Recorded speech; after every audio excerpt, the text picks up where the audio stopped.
Chapter 12. The next morning we rose well before dawn to make sure that everyone ate a good breakfast. I had very little sleep because of my late return from the Norman camp, and we had a long and hard day ahead of us, and we did not know when we would eat again. The first thing those of us who wore armour did on rising was to put on our chainmail shirts, called hauberks, and arm ourselves with weapons. We did not want to be caught unarmed if the Normans should launch a surprise attack, and although we had our lookouts high on the ridge, their eyes on the Norman camp in the distance, it was still dark, and the area around us was heavily wooded. An army would creep through the woods in the darkness and be upon us before we would be able to be aware of it. The chainmail shirt was heavy, made up of small metal rings linked together. If an enemy struck you with his sword, the chainmail was supposed to stop the blade of the sword from cutting into you. The thing it wouldn't stop was the heavy iron blade breaking a bone if the blow was hard enough. To protect our heads, we wore metal helmets. One problem was that if a sword blow glanced it off, it was likely to smash down onto your shoulder and break your collarbone. And although the helmet was made of metal, a really hard blow could cut into it. We also had round shields made of thick wood, which would take a blow from a sword. One problem with the shields was that if an army stabbed at you with a spear, the point of the spear would go into the wood and get stuck. If that happened, the only way to deal with it was to strike the enemy with your sword while he was stuck. My own particular weapon was a sword. It was smaller than the sword my father and the other warrior lords used because I was still young. But I had perfected the thrusting action in practice, using it more like a long dagger. I could make my thrust while my opponent was still lifting his sword up, ready to crash it down on me. Because my opponent would also be wearing a chainmail shirt covering his body and arms, it meant aiming my sword thrust points where his body was exposed, his face and throat. A lot of King Harold's inner army, the housecarls, who formed a protective ring around him during battle, favoured the two-handed battle axe.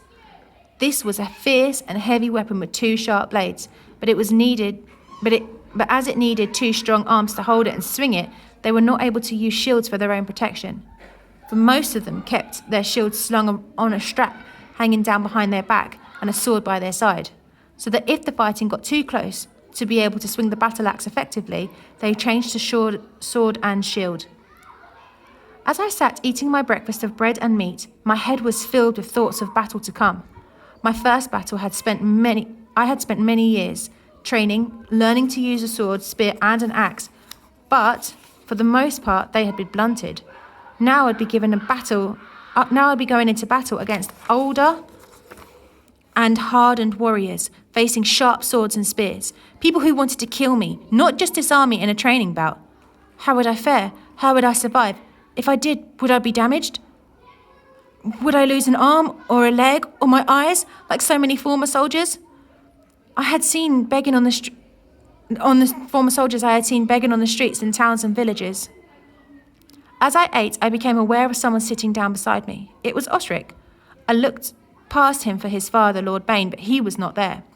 I guessed he was with the king, as was my father, talking final tactics before the battle. "Are you ready for battle?" I asked.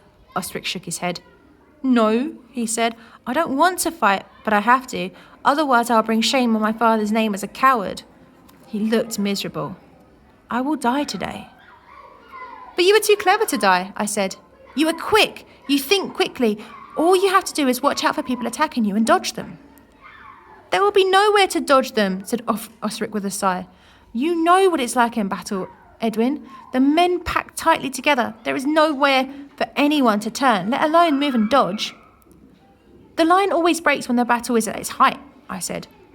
"I want to run away," said Osric. I hesitated. I didn't know what to say. If he ran away, then he would be an outcast from his father and his family. But if he stayed, then it was possible that he would die, just as the case with all of us. "Run away," I told him suddenly. "You were right. The life of a soldier is not for you. You should be a monk, a teacher." Osric sighed.